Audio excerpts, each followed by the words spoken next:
Hello friends, അപ്പം നിങ്ങൾ വിചാരിക്കുന്നുണ്ടാവും ഈ രാത്രി ഇപ്പം എങ്ങോട്ടാണ് പോകുന്നത്. ഇത് രാത്രിയല്ല ഗൈസ്, ഇത് 4 മണിക്കാണ്, പുലർച്ചെയാണ്. നമുക്കിന്ന് ഒരു ഓണം ഷൂട്ട് ഉണ്ടായിരുന്നു.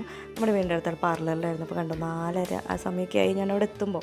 അപ്പോൾ ആദ്യം തന്നെ അവിടുത്തെ കൊച്ചാണ്, അവളെയാണ് ആദ്യം ഒരുക്കിയതും കാര്യങ്ങളൊക്കെ. ഞാൻ അത്ര നേരം ബ്ലൗസെല്ലാം മാറ്റി ലെൻസൊക്കെ വെച്ചിരുന്നു. എനിക്ക് ഇഷ്ടപ്പെട്ടു, നല്ല ലെൻസായിരുന്നു കേട്ടോ. പിന്നെ അവളുടെ എല്ലാം കഴിഞ്ഞിട്ട് പിന്നെ എൻ്റെ സ്റ്റാർട്ട് ചെയ്ത് എൻ്റെ ഹെയറിൽ നിന്ന് തുടങ്ങി. എനിക്കാണെങ്കിൽ നല്ല വിശപ്പുണ്ടായിരുന്നു. ഞാൻ ബിസ്ക്കറ്റൊക്കെ കഴിച്ച് അങ്ങനെയായിരുന്നു. പിന്നെ ഇവള് തന്നെയാണ് എൻ്റെ ഹെയറൊക്കെ സെറ്റ് ചെയ്ത് തന്നത്. അത് കഴിഞ്ഞിട്ട് ഇതായിരുന്നു എൻ്റെ ഫൈനൽ ലുക്ക് കാണാനായിട്ട്. എനിക്ക് ഭയങ്കര ഇഷ്ടപ്പെട്ടു. എൻ്റെ കണ്ണൊക്കെ നല്ല നല്ല രസമായിട്ട് എടുത്ത് കാണിക്കുമായിരുന്നു. അപ്പോൾ ഇവളും ഞാനും കൂടിയിട്ടുള്ള ഫോട്ടോസും കാര്യങ്ങളൊക്കെ ആയിരുന്നു ഇന്നുണ്ടായിരുന്നത്. അപ്പോൾ ശ്രീ എന്ന് പറഞ്ഞിട്ടുള്ള ബ്യൂട്ടി പാർലറാണ് നമ്മുടെ തൃശ്ശൂർ തന്നെ. പിന്നെ എൻ്റെ ഫോട്ടോസും കാര്യങ്ങളൊക്കെ എടുത്തു, അവളുടെ എടുത്തു. ഇതാണ് ഈ ചേച്ചിയാണ് കേട്ടോ നമ്മൾ ഒരുക്കിയത്. അത് കഴിഞ്ഞ് ഞാൻ വീട്ടിലേക്ക് 10-11 മണിയായപ്പോഴാണ് എത്തിയത്. ശേഷം പല്ലിൻ്റെ ഡോക്ടറെ കാണിക്കാനുണ്ടായിരുന്നു. അപ്പോൾ അങ്ങനെ അതിന് പോയി.